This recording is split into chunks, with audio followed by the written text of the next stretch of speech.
Yeah, we got to deal first and foremost, Maggie, with really the fallout yesterday after the news came down during our program. And Pat Leonard, Daily News, was the one who broke the story. So good job by Pat on an airplane at all, flying back from Tampa after the Monday night disaster that Jason Garrett was indeed out as offensive coordinator. And we, chat about certainly the job that Garrett's done here with the Giants, and that's not a good one. 26 games, Giants never surpassed 30 points. I mean, all of the stuff and all the stats didn't lead you to believe that Garrett had done a good job here with the Giants. Now, didn't have, obviously, the talent on the offensive line, and that continues to be an issue for this team. But, it brings up the interesting conversation and kind of, spinning the story forward.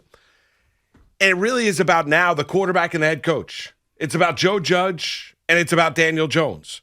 And what this move does, and now the pressure on those two individuals who are the two most important positions of any NFL team outside of a general manager. I'm talking about dealing with the team on a day-in, day-out basis, the direction that the head coach sets, and obviously we know the quarterback's the most important position. I would make the argument, as I did yesterday, Maggie, and, going to remain with it, is that the move was made. I've got to figure out what Daniel Jones is. And I know that you and I have been supporters of Jones. Yep. I like his athletic ability, like the arm strength, like his ability to break containment, modern-day quarterback, has got the size, all of that stuff, kind of the demeanor to handle New York. As Sterling Shepard says, well, if you don't know and you don't see it, then you're paraphrasing here, that basically you're the town idiot. Like, look at Daniel Jones and look at what he can do. He's the solution at quarterback. The problem with Daniel Jones is he has not been consistent. And Monday night was as bad a performance as you would see from Daniel Jones in quite some time this entire year at the quarterback spot, even with the fumble second half against the Denver Broncos opening week when that was a 10-point game and the Giants were driving to try and make that a one-score game. This move yesterday, to me, was made because I'm not getting the best out of my quarterback. The quarterback is the most important position. Freddie Kitchens was able to kind of resurrect or really cut through with Baker Mayfield in Cleveland. He's got a personal relationship with Joe Judge. You saw Judge yesterday speak glowingly of what Kitchens can do and being kind of a player's coach. Even though Judge would not commit yesterday, amazingly enough, that Kitchens was going to be the play caller, that this is all collaboration and we'll figure out roles as this week does go along, Maggie. The move yesterday, to me, is the pressure's now on Daniel Jones. Giants are going to have 2 top 10 picks for all intents and purposes. It's not a quarterback draft where you have a Trevor Lawrence at the top. Right. I get that. But you've got to figure out whether or not Daniel Jones is indeed the guy, and he's got to start to solidify the belief that is still within that building out at the Giants practice facility. Yeah, right. We're talking about basically now without Jason Garrett to kick around anymore, and Jason Garrett deserved to be fired. I mean, he was a failure here as an offensive coordinator for the Giants, but he also provided a layer of cover for Daniel Jones and for Joe Judge, right? Because you could just push all of your frustrations out onto Jason Garrett, and now he's gone. And you think that it's, that Daniel Jones could be the one who's potentially exposed here. I'll agree, but I actually think it's Judge. You've got all your guys now. You've got all your guys. And I know that, he will fight back on whether or not, Jason Garrett was, and I'll use the Seinfeld term, foisted, onto Joe Judge. But it was very clear that everyone else basically on the staff had a really seriously deep connection here with Joe Judge. Yeah, almost Patrick Graham's one of his best friends. Sitting next to each other on the flights and the Patriots and all that stuff. And it's just this is your full squad now. Not that I ever thought that Judge, again, didn't have control over his coaching staff, but Jason Garrett was the obvious outlier who had the relationship with the Mara family. And you saw because they fired Mark Colombo last year, and they fired another guy who had come over with Garrett sort of quietly after the season, and this was a man on an island. So now you have your whole full complement. You are centralizing power, which you might not, Giants fans, you might not believe that Joe Judge has earned that, but look at what's happening. He is now centralizing power here. We all believe that Gettleman's going to be out at the end of the year. If the Giants aren't a playoff team, and it looks like they're not, they've won 3 games this year, and they're going the wrong direction. So for me, it's Joe Judge that looks like he could be exposed here. How are you going to get your hands around this offense? And you can't just leave it to Freddie Kitchens. It'd be one thing, maybe you can feel like you can leave Patrick Graham, and I know Judge said he is involved, but Graham gets to do his thing. I truly believe that. Offensively, if you're going to say this is going to be collaborative until what I believe, and Kim Jones reported yesterday, Freddie Kitchens is most likely to be calling plays on Sunday. But how is Judge going to get his arms around this offense? He has the I don't say ability, but the possibility of being totally exposed here now that Jason Garrett is not there to take the slings and arrows. Now, okay, let me ask you this. Who do you think has, right now, odds are, who do you think has a chance of losing their job after the season? Okay, so I know where you're going here, right? Because you could just not pick up the fifth-year option for Jones. He could play out the fourth year like what Darnold did, or you could trade whatever. The one thing about that is Judge might be the more likely candidate to come back if the team struggles throughout the rest of the season, but I'm not saying that's necessarily right. The Giants are a day late and a dollar short on almost every decision they make in this aspect. And just because they don't have the stomach for another coaching search doesn't mean that it might not be the right move to get rid of Judge and his staff at the end of the year. Well, they also might believe continuity, right? They might look at it and say, well, it's what they said about Garrett. It's an offensive line issue, right? Well, they decided to bring Jason Garrett back. But, I mean, the point is, if you're going to make the argument that, Judge and the lack of power, well, no, he solidified his power yesterday by getting the Maras to agree to let go of Jason Garrett. A favorite. Yeah, no doubt. Jason Garrett was a guy that obviously has a very deep relationship with the Maras, former Giant backup quarterback, all the things. Really, really good guy. Not here to drag Jason Garrett. Just has not done a good job. Did not do a good job and didn't have the talent level on the offensive line. The offensive line still remains an issue. But Maggie, I would say this, is that I still think Judge is coming back. Unless this team goes winless the rest of the way. The body language at the end of the Buccaneer game was bad. Right? It was bad on the field. You watched it, talking to people that were actually at the game, said the body language was bad. Galladay not finishing off blocks, everything that we've seen. So that's an indictment of the head coach. That's not an indictment of Jason Garrett. And then the pushback by the players after what Judge had to say Monday night on Tuesday morning with the reports coming out, unidentified offensive players, throwing Garrett, frustrated with the offense after what Judge had to say Monday night. Well, if Judge doesn't say what he said Monday night, I don't know if you're getting those kind of frustrating stories on Tuesday. Maybe you do, maybe you don't. But I would say this, Jones has got something to prove here more than Judge. Like, I think Joe Judge is coming back. Like, I really wholeheartedly believe. But that might not be the best decision, but it might be the Maras, not wanting to do another coaching search. But you look at Daniel Jones, you look at Jones here, and you say, well, what exactly is he at the most important position? And there's enough detractors. And you've got to figure out, as much as anybody else, I don't care what their record is, you've got to come out of the next stretch of games till the end of this regular season, Game 17, Week 18 for the Giants when they take on Washington, right? It's the final game of the year. I have to have a deep understanding that Daniel Jones is either the guy or not the guy at the quarterback position. And then we could talk about options, whether it be addressing it in the draft or as we kicked around yesterday, even though the Giants are in salary cap hell, maybe pursuing a Russell Wilson from the Seattle Seahawks because that situation is not going particularly well. But that's, to me, where I think this move is all made. Lack of production offensively, lack of development with the quarterback. Yeah, you're in quarterback purgatory right now. You have no idea what you have, and you got to try to define that by the end of the year. But in doing so, and in taking on this venture now, and in getting Jason Garrett out of the building, Joe Judge may have exposed himself, as is he actually a good coach? Because you have the challenge now in front of you, and you mentioned about guys sort of, the body language being bad and all that at the end of the game on Monday night. Tom Brady getting taken out of that game when it's a 3-score game. 6.5 minutes to go. 6.5 minutes left to go. I mean, that's embarrassing for the Giants on its own right. Basically saying we can take Blaine Gabbert here is going to get us home.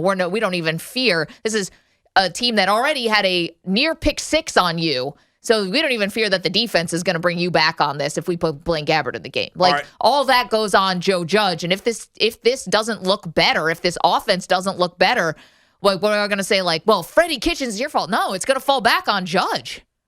And it's going to fall back on the quarterback. Well, they could both get exposed. That's a possibility also. Let me ask you this, and we'll get to your calls at 877-337-6666. It's going to be a lot of Giants today. We'll mix some Jets in the conversation. The Mets, Steve Cohen making news. But let me ask you this question. Can't answer both. So you can't say both. I won't wishy-wash on you. Of the two, yes, Judge and Jones, who do you have more concerns about?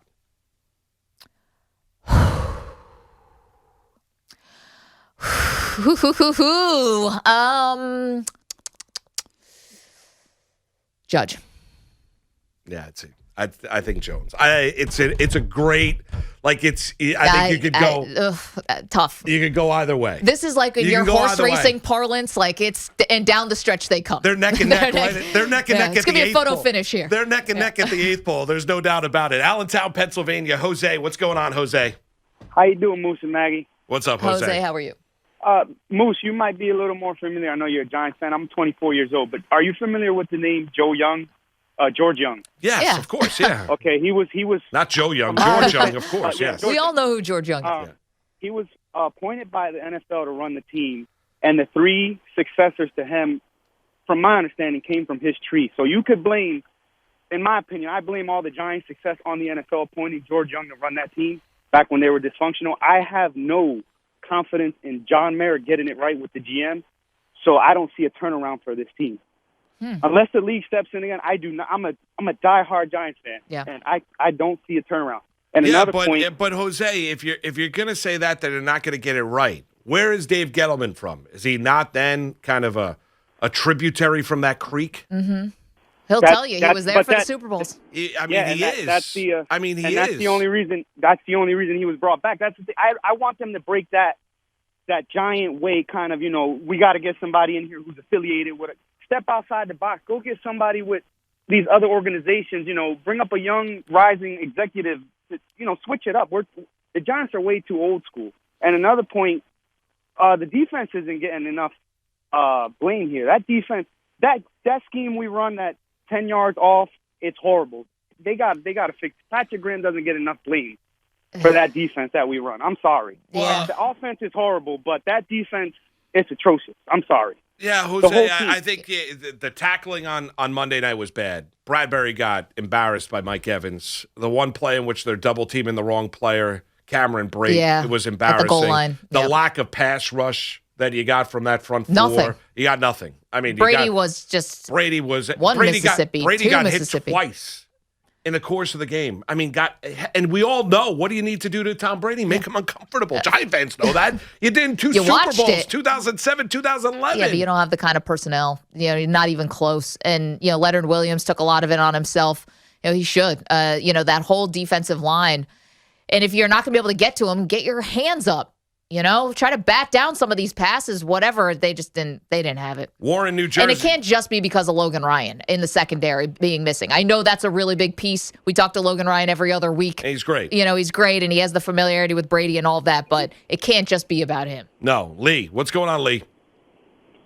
So the one thing that I don't, regardless of the coaches, since Daniel Jones played, let's call it his first 10 games, I'm pretty sure most of us watching would say, at best, if Daniel Jones fulfills his full potential, what is he? Maybe the 15th best quarterback in the league, something around there. Don't you need a top 10, top 12 quarterback in the league to win, consistently? There's no way Daniel Jones, even at his best, is a top 10 or top 12 quarterback in the league. And if that's the case, don't you have to get another quarterback? I mean, that's why the Jets drafted Wilson. Now, he may not pan out, but they say, hey, look, he's got the potential to be that. There's no way. But Darnold was also like the bottom of the league. He wasn't even middle. For the Jets, they moved on from Darnold, and now obviously he's hurt. But you couldn't even squint and really see where Darnold was going to make these big leaps. Offensive line, whatever, it didn't matter. Sure, but the Jets moved on from him, and he was a top 5 pick. Yeah. There was a chance he could be that. They realized he wasn't, and he's gone. Daniel Jones, I don't believe, ever since we saw him play, and he was obviously overdrafted at number 6. Right. But I don't think anyone could say, what, he could be a top 10 or 12 quarterback, no matter who the offensive coordinator is. There's no way. Yeah, I mean, Lee, I don't know where Jones would fall in any given year. I don't. Is he good enough right now to make up for the deficiencies of the offensive line? He's not. He's not. And what the Giants should have recognized and should have realized with Garrett is Garrett did not have the personnel that he had down in Dallas. The offensive system that he wanted to try and run worked in Dallas because they had, at one point in time, 4 first-round draft choices along that offensive line. and they were by far the best offensive line in the National Football League, and be able to dictate the style and tempo. You can't do that with the Giants. You just can't. Now, the Giants are never going downhill. They never feel like they're playing downhill when they're on offense. No, and now the knock is on Garrett. Well, where's the adjustment? Mm-hmm. So Garrett could not adjust. Now, I mean, he was kind of set with what he wanted to do. You didn't see that adjustment. Now, kind of poking around. Listen, Freddie Kitchens has had an influence on this offense for the last 4 or 5 games. Mm-hmm. I mean, so it's not like Jason Garrett. I know he was asked the question yesterday, did it hit a boiling point? Joe Judge was, in which Garrett and said, no, there was no boiling point, and there was not. There was no pushback by Garrett about Freddie Kitchens having influence. Well, they said this wasn't a snap decision. No, it was not right. It was not, which is why they should have done it before the bye week. And well, not just that. I mean, there were some reports that maybe it should have been done after last season. Well, you could have made the case. Yeah, I mean, you could have made the argument. So this is now Garrett didn't adjust, and Garrett wasn't good. He wasn't good. They didn't produce, so he's out. And now you're going to put Kitchens in as a play caller and see what you can get out of Daniel Jones. And if you believe that he could never potentially could be a top 12 quarterback in the National Football League, well, then he's going to show it to you and consistently show it. And then we're going to have massive conversations after the season about the direction of the Giants team, whoever's running the organization. I mean, you don't even just like to, bank on the numbers, but like you look at Jones, 167 yards, 1 touchdown, 2 interceptions. Like, how do you win a football game if that's the line from your quarterback? You can. You cannot. You can't. Unless you run for 300 yards. Right. Unless he had like another 90-yard rushing game or whatever he's had, where they're tracking how many miles per hour he's running before he gets eaten up by the turf. Cliffside Park, Barry. What's up, Barry? Hi. I've been watching the Giants for a very long time, starting with Charlie Connolly as the quarterback and that's a long Y.A. Tittle and Fran Tarkenton and so forth. And to me, the problem with the Giants, it's like the Emperor's new clothes. It's like everybody sees what they're being seduced by Daniel Jones. He has all of the skill set. He can throw, he's mobile, he's fast, but he can't see the field. He doesn't see the field. It's not Jason Garrett. It's not the coach. The plays are there. The guys are open. They have plenty of people at the skilled positions. But Daniel Jones makes up his mind who he's going to throw it to. And that's who he's going to throw it to or not, whether he's open or not. And he just doesn't see the field. Mm-hmm. So aside from you think it's Jones who's going to get exposed here now that Garrett's gone? You think he's already been exposed? I think Jones, if you look at him closely, you look at the Giants, the plays are there. The people are there at the skill positions. The Giants are not short of talent. Their offensive line is in the bottom 5. However, there are a lot of great quarterbacks or good quarterbacks that have prospered with less than great offensive line. I get Barry. So the point is that Jones, it was not a failure of Garrett. It was a failure of Daniel Jones. It's a failure of Daniel Jones because everybody is being seduced by his obvious skill set, but he doesn't see the field. Yeah, and I don't see how that's going to improve. Barry, it's fair. I mean, it is a fair criticism when you look at Daniel Jones. There is a belief that the way that Shermer structured his offense allowed Daniel Jones to look more at one side of the field as compared to Garrett's offense, which wanted the quarterback to survey the entire field and work through his progressions. Just color-coded? Yeah, no color-coded. It was more kind of a like a layer cake? A layered thing. Kind of layered. Maybe they should go color-coded. Maybe they should. How about this? Only Red light, the people green light, in go. the white jerseys. I love those unis. Those were sharp on Monday. I know. I'm not a big uniform person, but I did like those. Those are sharp.